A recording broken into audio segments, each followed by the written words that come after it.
I think that the websites that we're used to seeing today are going to be very different because the audiences are not going to be predominantly human eyes, right? You still need somewhere for that content to live so that the AI can go and grab it.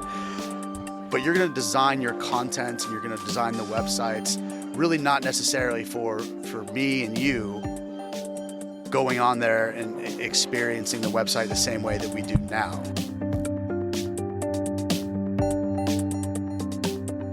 Hello, everyone, and welcome to a special spotlight episode of Travel Trends. This is your host, Dan Christian, and today we're speaking to Dan Flores from Satisfi Labs. Now, a bit of context for our conversation. I first met Dan at the Adventure, Travel, and Trade Association conference in Panama last year. I'd heard many great things about his presentation, so I was keen to watch his keynote, and it was terrific, very engaging, very informative. I saw a lot of great discussion afterwards, and then I was keen to bring Dan onto my event spotlight that I was recording, and I learned so many interesting things about Satisfi Labs and how they were working in the tourism industry, and got to know Dan's background in the tourism industry as well. And since then, we've become great friends. We've seen each other at a number of conferences, and he was also a huge highlight at our AI Summit 2025, our second annual conference. And Dan and the team at Satisfi Labs were one of our sponsors. But what was most delightful was his presentation, since it was probably by far the most entertaining of the entire conference. Let me set the stage for you. Dan was giving a 15-minute demo of Satisfi Labs. And unfortunately, on the day that he was set to present, he couldn't get into his hotel room. This was something I didn't realize at the time.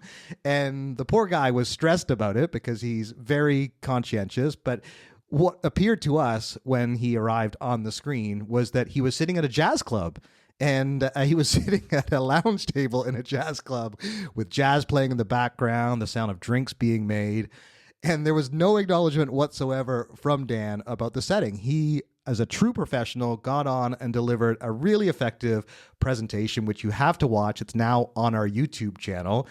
The audience that was listening at the time was commenting like crazy. We were waiting for Dan to realize because there was many jazz jokes one after another. And at the very end of his presentation, when we thought the big reveal was going to happen, he looked at his screen and said, "Is there any questions?" "Nope, doesn't look like there is. Thanks, everybody." And it was like the most incredible way to deadpan end that presentation. Just Dan, hands down, the most engaging and by far the most entertaining presentation at our AI Summit, but also incredibly interesting since you gave a terrific overview of Satisfi Labs, which as a company, I took great inspiration from MLB Digital when I was building up my TTC Digital team at the Travel Corporation. And they were one of the early investors in Satisfi Labs, as was Google.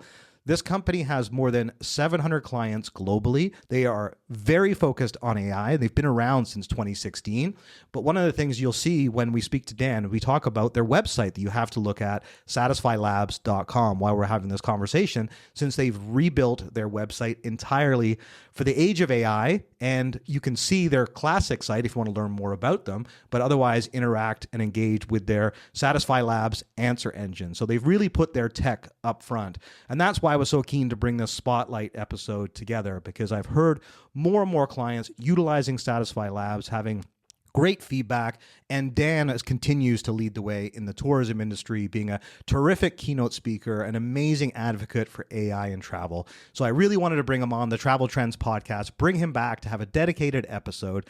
So ladies and gentlemen, let's bring back Mr. Jazz Hands himself, Dan Flores from Satisfi Labs. Dan, welcome back to Travel Trends. So great to have you with us. No, hey, thanks.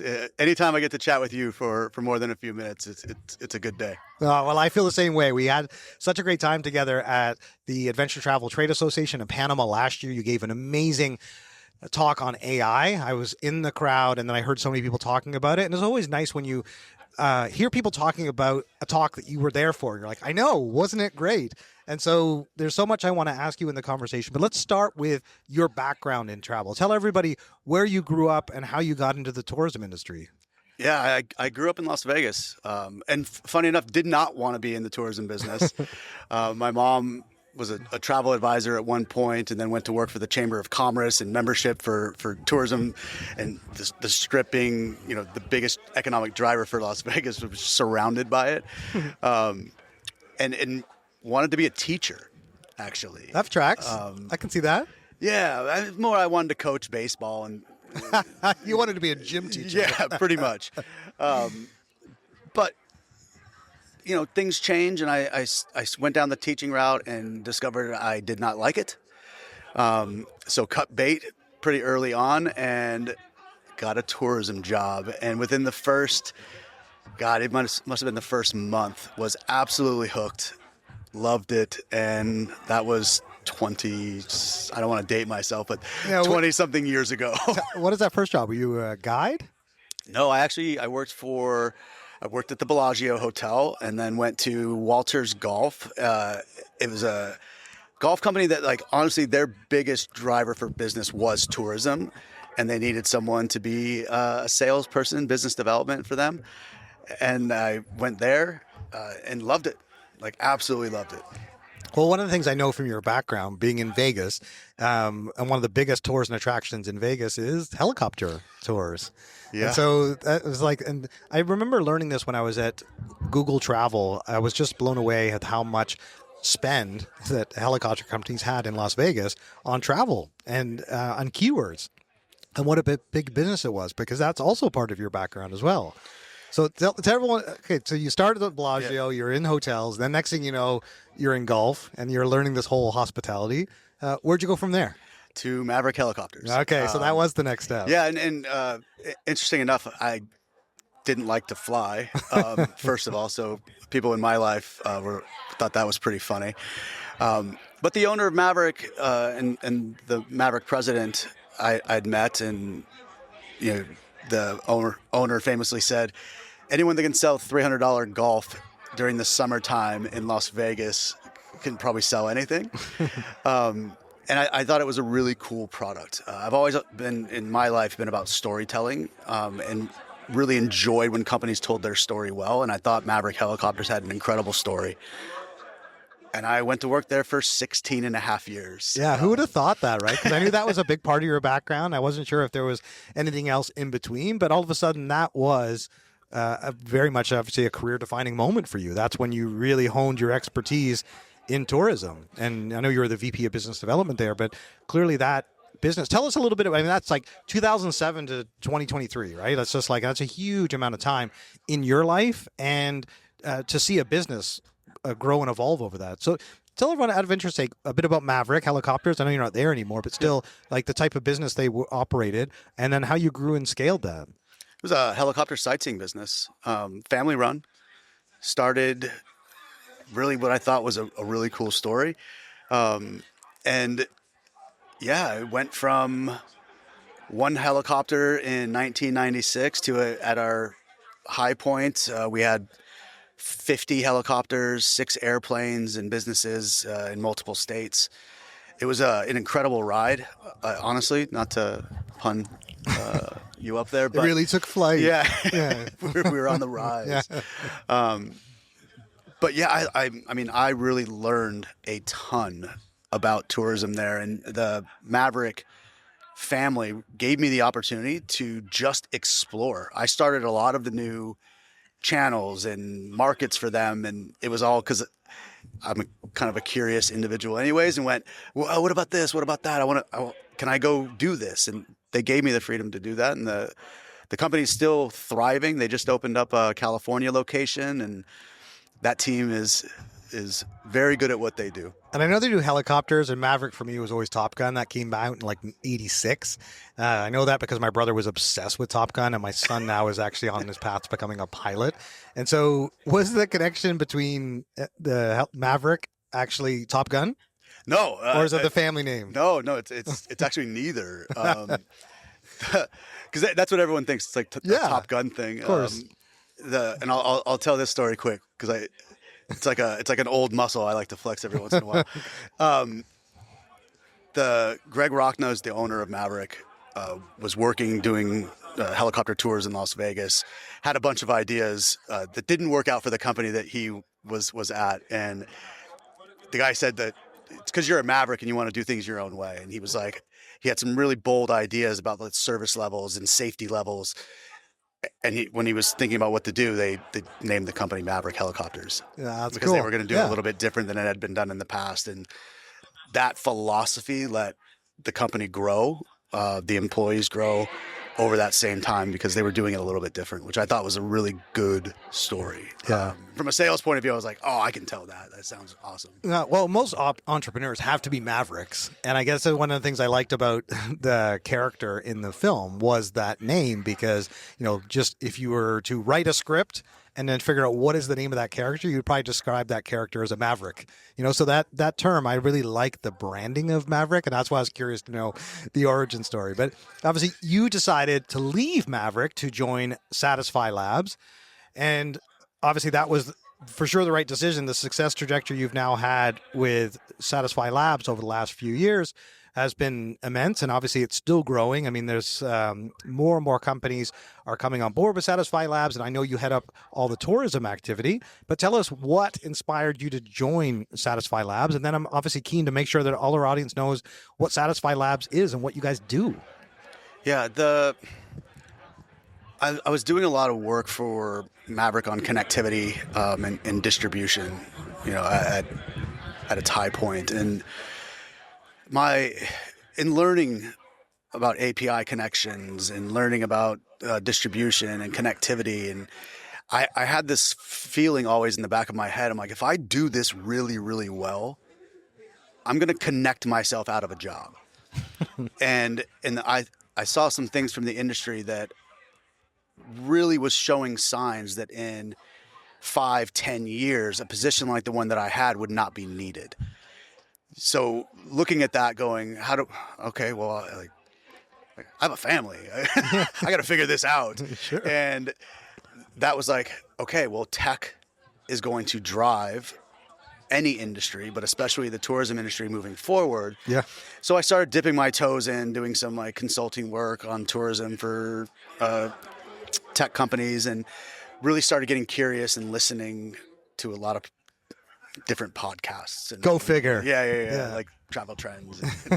But it was kind of driving this curiosity that I have of like, I need to do something different. And also I was getting older and I was like, can I still learn a new skill? That Maverick muscle after 16 years, like I could keep doing this.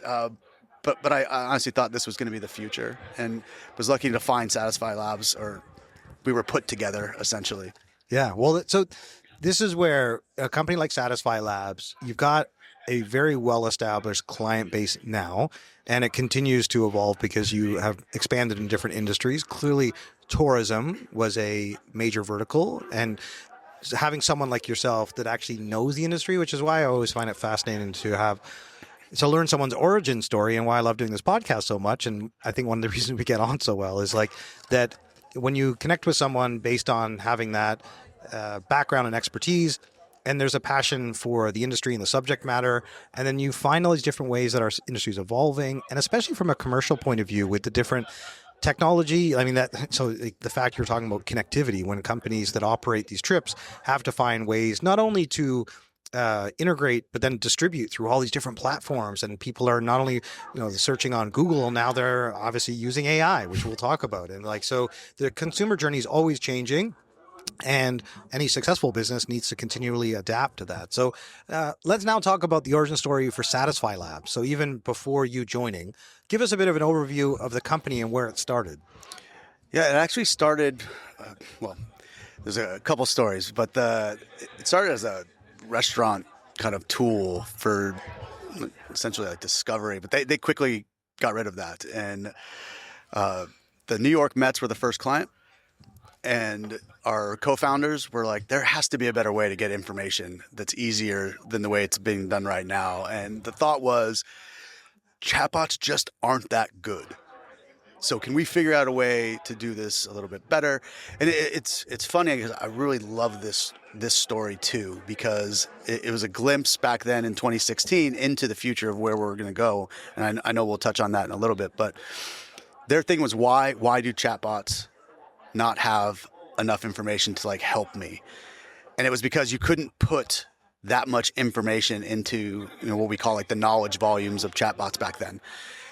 So their idea was, oh, well, we'll create specific assistants based on the topics, what we call it, the intent. And that meant like, oh, we would have a knowledge container for parking, for ticketing, for food and beverage. And they're like, okay, that works. There's this like napkin drawing of like these really poorly drawn robots. And, they were like, okay, what else do we have? So, well, we have to understand what the person's looking for first. So they built their own NLP system. Now, fast forward to where we're at now, they went down the sports vertical, and now we're getting more into like the agentic side of things. But I love it because it's back to that original thing of like, you should have specialized agents now that have tasks and can go down those specific routes and know a lot about those subjects and do things for you. But it's kind of cool how like it went back to almost the original idea. Yeah, well, and the other thing I think is really interesting, the connectivity between sports, entertainment, and tourism, those three kind of major verticals. And I know that starting in the sports, Major League Baseball was one of the original investors, Google as well, Techstars. The thing that started me about Major League Baseball, I actually used them as a source of inspiration when I was the chief digital officer of the Travel Corporation and created TTC Digital, was based on the idea of MLB Digital and this very progressive idea that they had, which was every team kicks in at that point $1 million, and they manage the website centrally for all of these baseball teams. They manage ticketing, and that company has been such an incredible success story based in New York that there was talk for a while that Apple would buy them. And so the fact that an organization like that sees what you're doing with Satisfi Labs is a great validation. So knowing you got the sports, the entertainment side, where did tourism, so going back, I guess, 2016, you joined in 2023. When did Satisfi Labs kind of move into the tourism space? Was that with you being appointed, or was they're already in that space and you came on to really elevate that? Yeah, well, it was a natural progression, right? Because a sports game, it's an experience, right? Whether you're a local or it's a great experience. Town. I'm a big baseball fan. I am too. Yeah. I'm a big Dodger fan. Nice. Coming off of last year winning the exactly. World Series, but and tourism is experience. Whether that's a destination that you're going to experience or a tour company that you're gonna do an experience with. So they had fallen into some experience-driven tourism clients where, like, oh, they found them, or vice versa, and they started going down that route. I've been in travel a long time, so have you, Dan. We like our own that understand our verticals and we understand tourism, and there was some the speed of adoption of clients wasn't the same speed that they saw with entertainment and on the sports side, but they had people that were ingrained in those industries. And the CEO said, okay, I need someone that speaks travel tourism to really take this. And it was the growth vehicle for the company moving forward. So we were put together through a mutual friend. And I said, I know tourism. Yeah. And he said, well, I can teach you a lot about the tech and figure that out, but we don't know this side. And I said, I'm in. Well, it's interesting, even within that, because like the whole category of tourism, I mean, I know you work with DMOs, destination management organizations, you work with tour operators, and this is where, your background, not only with pro sports, but like college athletics and working with attractions. That's a whole other side of tourism, is like working with attractions. So tell us a bit about the journey in terms of the technology platform, because you started out with this AI chat functionality, which was this whole kind of 24/7 multilingual, like obviously it increases conversions and it reduces cost, it gives customers what they need. And we're seeing so many examples of that today of companies that have implemented AI chatbots, but I know you're not limited to that, but that's one of the core areas of where the business started. But now your positioning for Satisfi Labs is very much around AI agents and this whole agentic AI era that many people are still trying to wrap their head around, but that's absolutely where we are today and where we're headed in the future. So tell us a little bit about that evolution of technology from where you guys started to where you are today, and then we'll talk about where you guys are headed. Yeah, well, I mean, back in 2016, 2017, big Excel documents with questions and answers, managing the content manually, really having to, but that was the way we had to do things back then. So as we were moving forward, we still wanted them to do things, but it was like API integrations into ticketing company, so that within that Major League Baseball team, you could actually buy a ticket. As we kept kind of evolving, those integrations were really vertical specific, and that's why it was like, well, we have to stay in these lanes, right? So adjacent companies, and as the companies we were working with were doing stuff with tourism as well, it made sense for us to go there. And like with those integrations, we were already doing stuff like purchases in chat. We were already passing things over with live agents, or from the AI agent to live agents. So the next step is that the AI agents actually perform some of these tasks, and it's a natural progression for us. We also there was some stuff that we were like, well, we need to do this to catch up, because we had legacy tech. And we were like, could we do this to get up and do this? Or do we work a little bit harder to jump and leap forward and be the first ones that are truly out there doing like some agentic stuff in these industries? So, that's just a business decision, and we went down that route. So let's talk about Agentic, because I know you've given some great presentations on AI, and I want to make sure that we bring all of our listeners along on the journey around the evolution of the technology, specifically as we moved into generative AI and sort of this first wave where everyone was doing content. But the kind of the missed opportunity that is now being realized is the fact that these LLMs can now act on our behalf. They can reason and they can make decisions. And this whole idea of them operating as an agent and being able to do tasks on our behalf. So it was one thing before for us to use a chatbot and be able to have dialogue, and it would give us answers to questions. And that obviously is the content side of it, is like it's prompting, it's responding. But now it can take a big step further. So it's no longer just saying, when is that attraction open?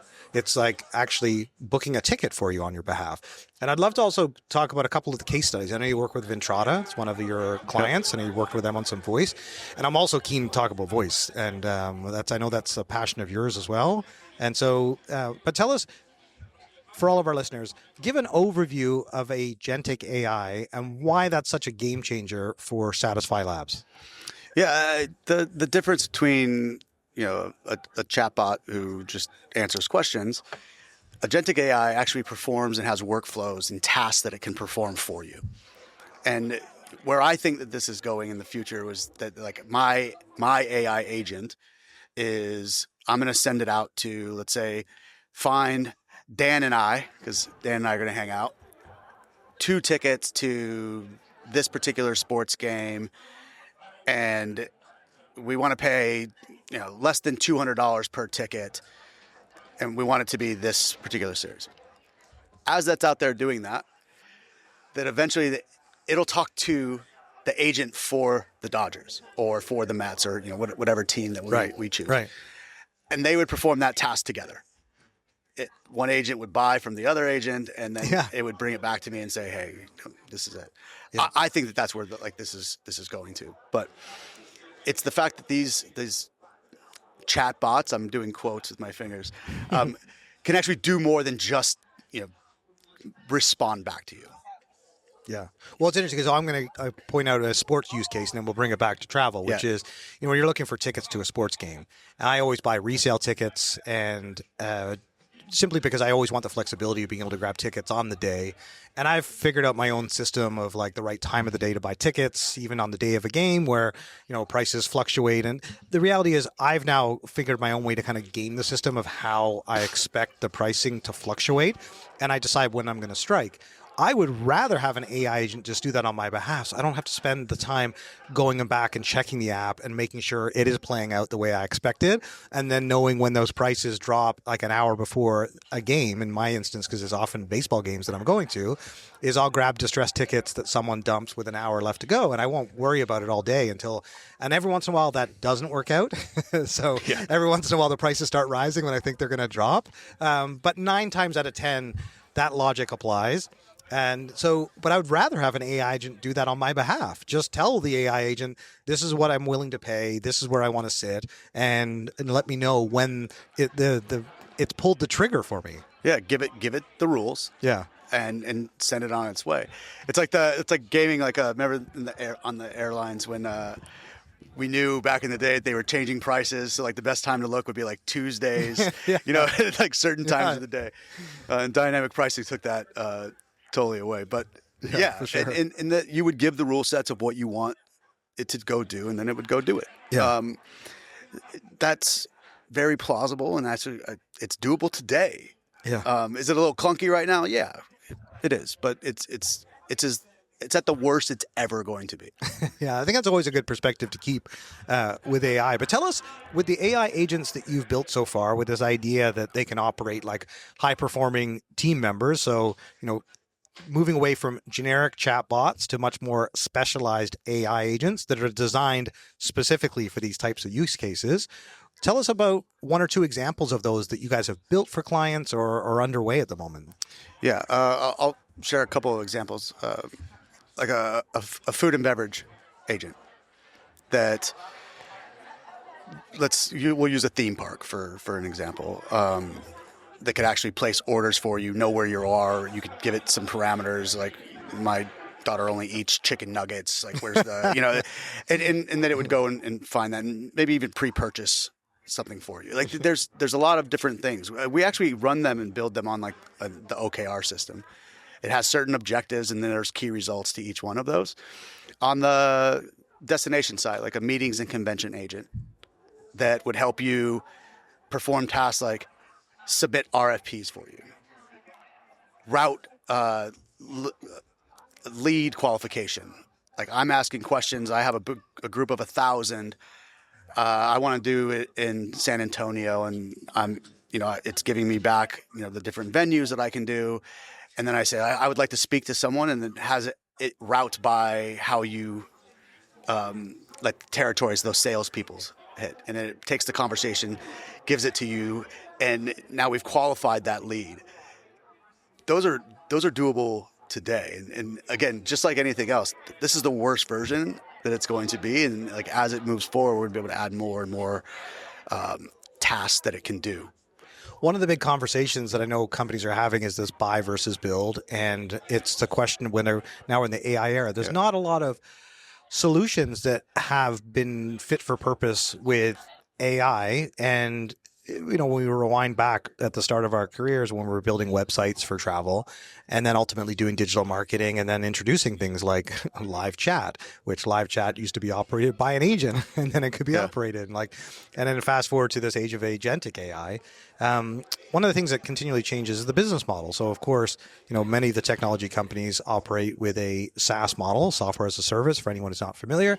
And I know that's the journey that Satisfi Labs was on with the chatbot, to have a SaaS type model. But tell us a little bit about how that relates to the agentic AI era. And the reason I'm specifically asking that is that I think a lot of organizations are interested to know, is that model still apply? And then how does it work in these use cases? Because one of the things that many organizations are trying to figure out is developing an application that will meet your needs. And so as you're solving for these different use cases, but the beauty of a business like Satisfi Labs is as you solve that for one client, you can roll out that technology for multiple clients. And that's part of the, the SaaS license model is it can continually gets enhanced as you pay your licensing. So tell us a little bit about the pricing model for Satisfi Labs, especially in the world of agentic AI. Yeah, I mean, we are a SaaS model company, subscription based, and that is working right now. Will it be like that a year from now? I honestly don't know. And it works for us today, and that is the model. We solve a problem that this agent can go do, and hopefully that's a problem that multiple clients want to keep solving. So then we scale at that point. And the model's working today from a pricing standpoint, but I truly don't know. And we get asked all the time of like, well, we have all these different partners. Are you going to take a piece of the tickets that you sell, or are you going to do this? And I don't know. We talk about it, but we're not changing the way we do things right now. Well, I guess the SaaS model works, and the usage-based approach often is the most appropriate, just given how much bandwidth you take up and how much utilization it requires. I guess one of the things that I was keen to understand in that question is around the idea of customizing for different applications. So when you are working with a client that sees what you can do for someone else, they may have a slightly different feature set that they're interested in. So how does it work when, in terms of bespoke development, I suppose, when companies come to you and say, I see you did this with a DMO or a tour operator. And that's where I find it interesting about your business, because you continue to expand into new categories. So I presume your team is solving those, but do they end up being kind of bespoke developments that then become solutions for other partners? And how does that work, I guess, with the agentic AI world? Are you bringing on new clients that are coming to you to say, I know you can do this, but can you do that? Because this is what we need. Yeah, we call them the what if conversations. It's like, oh, what if it did this and what if it did that? And look, we do have essentially like a professional services team that does custom work that you can option. And some of our bigger partners that we have on the truly enterprise clients, they utilize that team a lot. The general pricing model is you have some flexibility in the way that we do things. We are a platform, and we're not built on top of any of the large language models. We plug them into the platform to do the things that we need them to do, and we have multiple. But that team does a lot of really cool work. And if we see that cool work can then be scaled, we will take that and then push it out at mass. If it's not, it's just really cool work for that client. Well, it's part of it's evident for me is the positive feedback I hear from other clients. And you often, can tell quite quickly when you work in an industry, especially like tourism, because it is a very relationship-based industry, as you well know, and word gets around very quickly if a solution is not fit for purpose. And when it is fit for purpose, people tell other people and they refer business to you and say, you should speak to Dan. I saw Dan presented this and he works with these guys and it's absolutely the solution for you. So when you come up against why Satisfi Labs over any of your competitors, what are some of the things you instantly point out based on your experience, your profile, as to why people do or should work with Satisfi Labs? I think the first thing I always point back to is we have a lot of experience in this. A lot of the competition that we're going up against right now have started their companies in the last year to 2 years. And it doesn't mean that they don't put out good products. Absolutely. I see some great new startup companies that are out there right now. We do have 9 years of experience of consumer behavior for experience-driven hospitality companies. We rely on that a lot. We've also made a lot of mistakes. I look at this now as like, we've learned a lot of what not to do. That's a big key thing to always point back to. Of like, we have a lot of experience in this. We know what to do right. We know what we've done wrong, so we won't do that again. And then all of the verticals that we're in, because they are all somewhat of an experience, we can look at other industries and pull things for that where it's like, hey, this did really well in sports at converting ticket sales. Let's take that roll over to tourism and see if it works there too. Right. Or, a client on the tourism side says, hey, we want to solve this. And we're like, we've already done that with this collegiate sports team. We've already done that with this type of client. So we already know how to do it. And that's a big key for us. For sure. And I guess that's where, 2026 and beyond, where you're headed with Satisfi Labs and the technology stack that you've built. I'm very keen to know, within tourism, given that is obviously the largest part of our audience because it's the B2B travel podcast, but the people that work in the travel industry space, where are you seeing the best utilizations of agentic AI with Satisfi Labs? We've mentioned DMOs and tour operators, and those are traditionally sectors that are way behind in terms of technology and need to catch up. Where are you seeing as the real growth opportunities? I think it's from a ticket conversion and ticket sales. Who's doing it really well utilizing our platform right now? There's a number of clients that are out there. The one that's interesting to me as far as is the destination space, because they don't sell anything, but they're starting to kind of dip their toes into can we funnel sales into our community, into our tourism partners, our hotels. I think we're keen because of all the ticketing integrations and stuff that we've already done to help with that, and the partners that we already do have. So there's a lot of space there. with the global expansion, because one of the things that I had seen earlier this year is the number of companies that were at European conferences, for example, that were American companies looking to expand internationally. And so with Satisfi Labs, you've got such a strong footprint in the US market. What other markets are you looking at? What are kind of the most compelling opportunities for growth, given that we have listeners in 125 countries? So not only keen for them to know where Satisfi Labs can play a role, but also what markets you're specifically focused on. Yeah, the European markets for sure. Australia has been a bit of a hotbed lately for us. I think there's a pretty big curiosity for AI over there at the moment. I see those two as the mature European markets in Australia. Yeah, it's interesting when you mention Australia, because when I lived in Australia, one of the things that always used to get mentioned to me was that Australia is about a year and a half behind everywhere else. And interestingly, like, they've caught up quick. I guess this is more like 10 years ago when that statement was more true.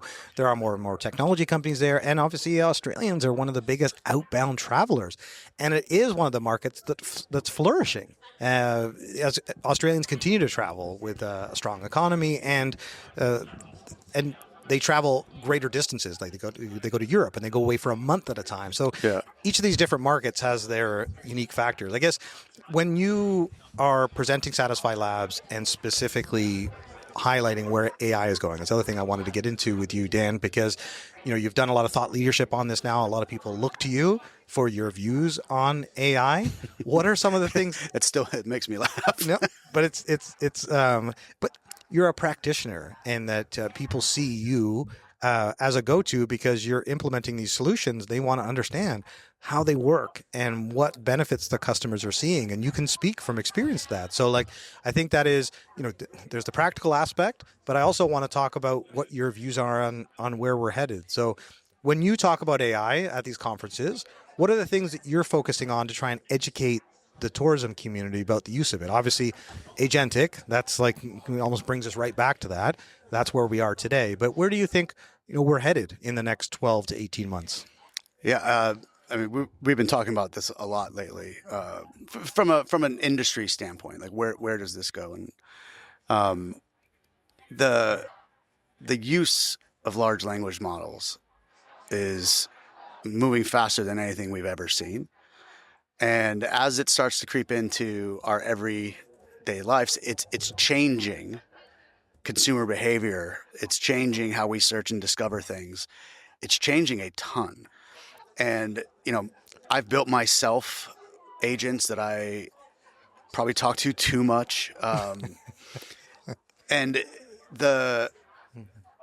I started to notice that it started for work. It started for, I was using it to, do things like that, where now I'm starting to use it for a lot of stuff in my personal life. I'm starting to use it instead of other tools that I used to use. And I think moving into the future, we're going to be in a much different place sooner than everyone thinks. Of traditionally, like, oh, I want to go to Google and I'm going to find a website and then I'm going to search that website to then find information. That's putting a whole lot of work on me. Knowing that, like, I'm starting to do so many other things within the large language models, that is going to be a big piece moving forward. And I think that the websites that we're used to seeing today are going to be very different because the audiences are not going to be predominantly human eyes. Yeah. Right? You still need somewhere for that content to live so that the AI can go and grab it. But you're going to design your content and you're going to design the websites really not necessarily for me and you going on there and experiencing the website the same way that we do now. That's coming way faster than we think. And a perfect example is if you go to the Satisfi Labs website right now. I was talking about this a lot, and we were like, we should probably do it ourselves first. And our team, to their credit, put this out rather quick, and it's pretty cool. I think this stuff is cool, and it's moving faster, and we're going to see a lot of changes because most people don't even know that they're using some form of generative AI. Yeah. Well, obviously, I had noticed that you guys are leading by example in preparing for a discussion, checking out the website, which is now built for conversations, but it's also built to be indexed by LLMs, which is this big question about who are websites for in the future. Is it for a user, or is it for your AI agent to be able to go and gather information? And all indications are the latter. So websites going away. Some people still don't believe that's the case. But more and more evidence suggests that that's exactly what's happening when people are using AI mode in Google. Obviously, this whole SEO industry is being turned on its head. And some people are saying that is only going to take a year before most people are using AI search rather than a traditional search engine. And therefore, your website no longer serves the same customer journey purpose that it did before. And you just need to make sure that when someone's typing into an LLM to find the AI company to work with in tourism or destination management, that they find Satisfi Labs, because your platform talks to their LLM and provides that information back to you or to your AI agent. So the part I want to get into on this topic, Dan, is voice. Because when you guys started as live chat, and that chat, it makes me laugh when I think of chat being type. And I just think as a species, we're having a conversation right now. We're relying on voice, and it's some people may argue that reading can be faster for some people to process information, but it really depends if you're an auditory learner or a visual learner. But there's no question that voice is one of the best ways for us to be able to communicate. And obviously that's like, it's written on our DNA and it's part of how we've evolved as a species. And voice carries a lot more sentiment than the written word or the typed word, which is why people get themselves wound up about seeing a post or a text message because it gets taken out of context, or someone used all caps by accident. They weren't actually screaming. But there's any number of ways that we've had to adapt to a world of text messaging. What I'm really excited about with AI is we get our voice back. So like literally one of the things I want to spend more time talking about is that we get our voice back in the age of AI. We can talk to our AI agent can talk to us, and I no longer have to write as many emails or post things in the way that I used to, and I can just ask. And I do it all the time with my smartphone, so I'm an Apple user, and one of my greatest frustrations at the moment is that Apple has not really invested in AI, and their features are way behind. And, everything they do is in partnership with ChatGPT. And I love ChatGPT, but I just say cut Siri out of the equation, because anytime I ask my smartphone, all Siri asks me is, do you want me to use ChatGPT for that? And every time I'm like, always. Just from now on, always. Let's just make that the default setting, because Siri, you don't seem to be able... when I ask Siri a question and she comes back and says, I found this on the web, and I'm driving in the car, and I'm like, this is not useful right now. I don't now want to go from voice to reading. I don't want to now read a web page, and that's current technology. And so I'm so frustrated with that I just want to move to voice. And I speak to, just when you're like, I speak to ChatGPT all the time. And when I have questions or I'm working on things or if I'm driving and I'm like, and I'm not saying I have conversations or seek therapy from ChatGPT, although people do that as well. I'm not dating any AI agents that I know of at the moment. But I find it as a great resource for information at any given time by asking for it. So my big question, I guess, Dan, is where voice is headed and where that applies with Satisfi Labs. If more and more customers are going to be finally finding their voice again and asking your platform to do things like buy tickets, what's your view on the future with AI and voice and Satisfi Labs' role in that? Yeah, it's a interesting topic because I use my voice mode on ChatGPT all day. Probably too much.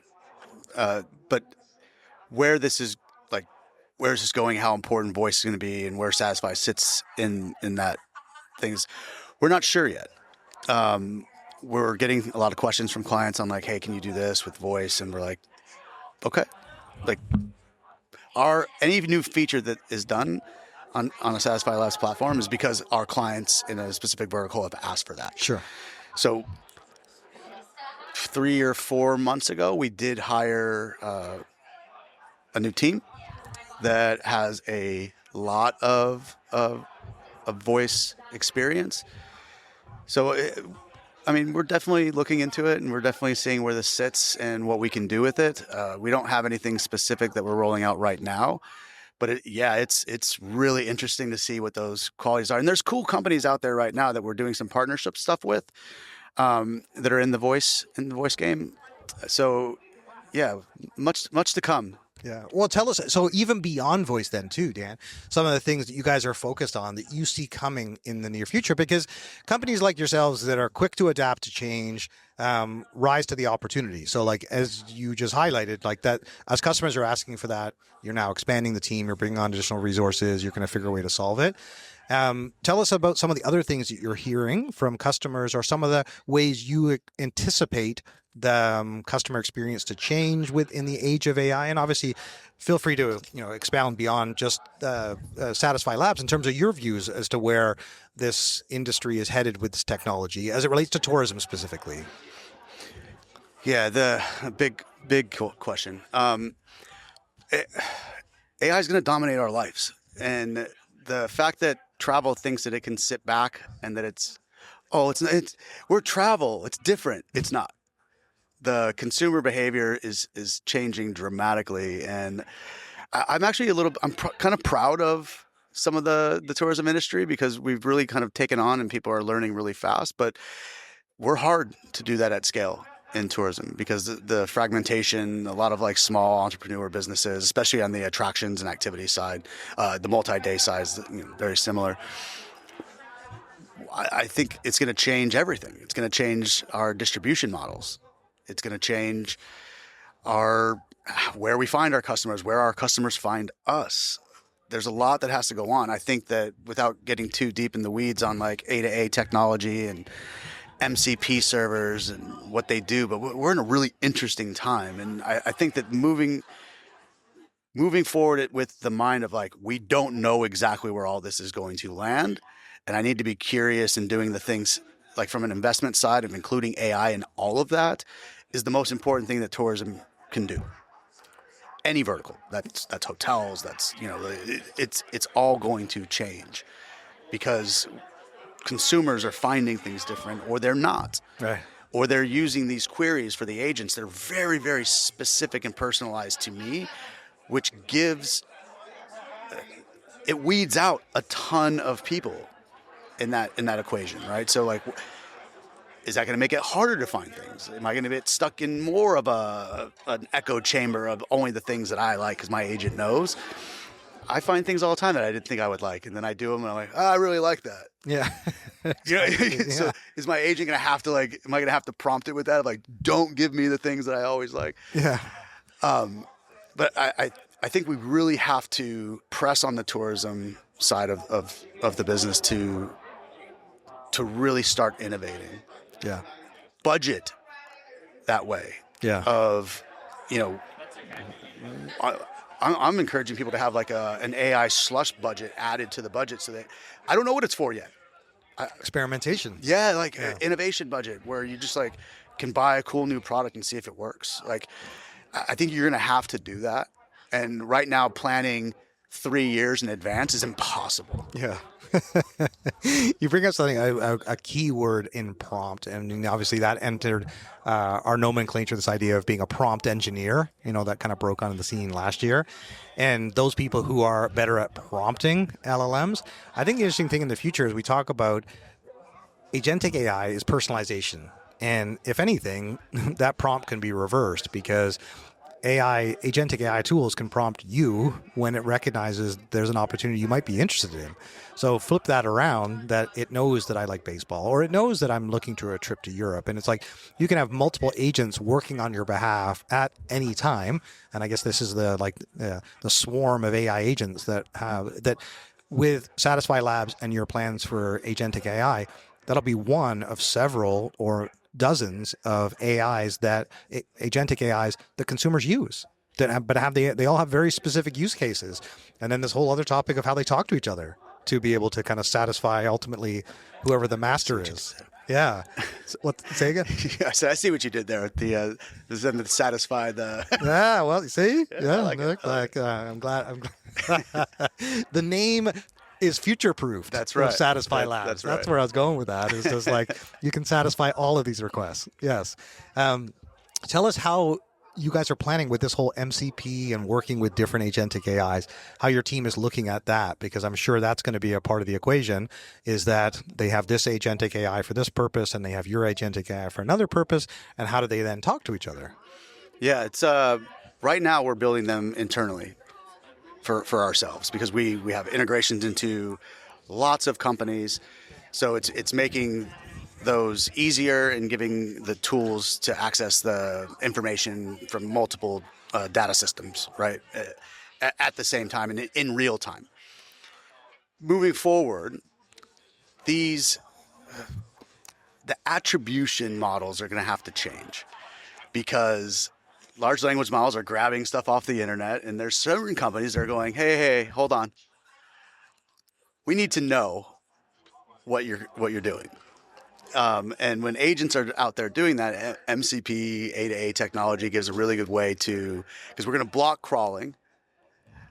You have to come in this way, so then I know that you came through. Right. Essentially, it's like a data turnstile, right? Like, I know that you came and got this information, and whatever those attribution models like turn into, we don't know yet. But Yeah. I think that's a real kind of future because there's companies out there right now that aren't super happy that they're grabbing this content and this stuff for free Sure. Absolutely. and not telling them. Yeah. Exactly. Right. And there's no way for them to report on so yeah, we're using them internally. We are looking at, for some of our clients of getting into that, for them as well. We're not talking publicly a ton about it at the moment, but we do think that is the future, and we are working on. We've got a bunch already on for ourselves, and moving forward, we will be probably providing them for our clients. Yeah, that's exciting. And Dan, obviously, you're staying very much ahead of the curve, and I always look forward to seeing you at the big conferences and learning everything that's happening with Satisfi Labs. I want to make sure that all of our listeners can connect with you to be able to not only see your LinkedIn posts, for example, and your updates, but tell everyone some of the big conferences you're going to be at in 2026, what some of the platforms are for people to connect with you and learn more about Satisfi Labs. Yeah, look, I always love seeing you, Dan. Hopefully we can grab a drink later or something. For sure. But yeah, 2026, we'll be at a lot of different destination events, a lot of U.S. travel events, some ATTA events. Our sports and entertainment team will be at a lot of events on that side. We've got probably 50 plus planned for next year, and I'll be speaking at a handful of them on multiple topics. One of the conferences I'm speaking at the beginning of 2026 asked me for an outline of what I was going to talk about, and I said I have no idea. This stuff's moving so fast. I don't want to put anything down on paper. I get it. So yeah, there'll be a lot of different ways. LinkedIn's a good way to get a hold of me. I tend to respond to a lot of those messages, so yeah, like there, or you can contact me through the website of Satisfi Labs. Fantastic. If So it's more on a professional level where you want to see what we do and book a demo of what Satisfi Labs can do for you. If it's just personal stuff, you want to talk tourism, hit me up on LinkedIn for sure. Awesome. That's great. And it's Dan Flores, Flores. That's right. And I appreciate you staying connected to everything that's happening in the industry. Obviously, I know you're a big fan of our podcast, and I thank you very much for that. Obviously, you've been a great advocate and supporter for Travel Trends, and I love seeing you speak, and I also just genuinely enjoy our catch-ups. One of the things that Dan and I said to each other when we first sat down to record is that we always run over on when we schedule a call, it's like 30 minutes, and we don't even cover what we actually intended to talk about because we get into some great conversations about what's happening in the industry, what you're seeing, what I'm seeing. And then we're like, oh, we'll have to reschedule a call to actually book about what we're going to talk about. Yeah, I started blocking the time behind it so that we could actually talk about the subject of the call was first and gave us some time to catch up. But yeah it's always. Yeah, so it's a real joy to speak to you, Dan. And I'm definitely want to have you back on the podcast. I definitely want to continue our collaborations. I just want to encourage everyone to check out Dan Flores' demo that he gave us at the AI Summit, a V2 that was recorded at the end of October in 2025. It was an amazing session, and I really wanted him to do a demo for the exact reason I mentioned in this podcast recording is because he is a great speaker, and he actually provides really actionable advice. So I encourage you to go to YouTube, check out that clip of Dan, and obviously check out satisfilabs.com and reach out to Dan for future guidance in this space. And yeah, thanks again for our friendship, and I look forward to seeing you again at the next conference and to continue to cheer you on and see your continued success. Yeah, you as well, Dan. Thanks for having me. Thanks so much for joining us for this special spotlight episode of Travel Trends. I hope you enjoyed today's conversation with Dan Flores from Satisfi Labs. I found it fascinating to get more around the backstory of Satisfi Labs and also where they're headed in the future, since they've been leading the way with AI, and that's such an important conversation that every travel company is having today about their business and their future. It's why we created the AI Summit in the very first place last year and then again this year, and that's why it was such a delight to have Dan Flores give such an amazing presentation at our conference, which I strongly encourage, now that you've had a chance to meet him and get to know the company, to watch his presentation on our YouTube channel at Travel Trends Podcast. If you want to find out more information about Satisfi Labs, check out their website, satisfilabs.com, and you can always find and follow Dan Flores on LinkedIn to see where he's speaking and sharing some of his updates. Thanks again to Dan, the team at Satisfi Labs, for this collaboration, and I wish you guys all the success in 2026, and I look forward to staying in touch and having you guys involved at our next AI Summit. And thanks again to all of our listeners. We appreciate you joining us for this Spotlight episode. We have a whole collection of incredible Spotlight episodes under traveltrendspodcast.com/spotlights, where you can learn about industry executives, companies, even destinations, and various custom series we've been developing with partners like Travelzoo, Deloitte, Mindtrip, and others. So check out more details there and make sure that you are subscribed on the streaming platform of your choice on Spotify, Apple, or wherever you get your podcasts. And don't forget, we do post clips and highlights on our social channels, which you can find on YouTube, LinkedIn, and Instagram at Travel Trends Podcast. Until next time, safe travels.